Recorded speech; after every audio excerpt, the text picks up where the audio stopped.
Bhupalpally municipal ఎన్నికల నేపథ్యంలో BRS party అభ్యర్థుల గెలిపే లక్ష్యంగా పార్టీ రాష్ట్ర వర్కింగ్ ప్రెసిడెంట్ కల్వకుంట్ల తారక రామారావు అంబేద్కర్ సెంటర్లో జరిగిన బహిరంగ సభలో ప్రసంగించారు. సుమారు 30 వార్డుల నుంచి భారీగా ప్రజలు హాజరయ్యారు. బీఆర్ఎస్ ప్రభుత్వ కాలంలో పట్టణం అభివృద్ధి సాధించిందని పేర్కొంటూ ప్రస్తుతం కాంగ్రెస్ పాలనలో సమస్యలు పెరిగాయని విమర్శించారు. తిరిగి అధికారంలోకి వస్తే పట్టణాన్ని మరింత అభివృద్ధి చేస్తామని హామీ ఇచ్చారు.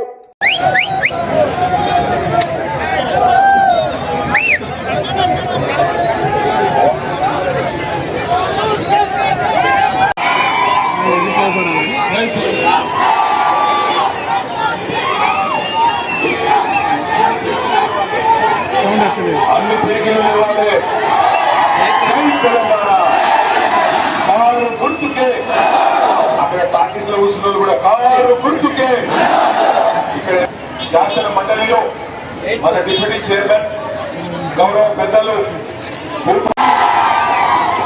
కాబట్టి ఈరోజు ప్రజలు అడుగుతారు నా పని పడతారని. నిన్న మొన్న అసంతృప్తిగా ఉన్న పనులను మొన్న ఏదో ఇంతగా డాంబర్ మూసి పనులు చేస్తాం. ఈరోజు మనందరం కూడా ఒక్కసారి భూపాలపల్లి ఉండేటువంటి అక్కలు, చెల్లెళ్ళు, అన్నలు, తమ్ముళ్ళు, ముఖ్యంగా మా సింగరేణి కార్మికులు ఒక్క నిమిషం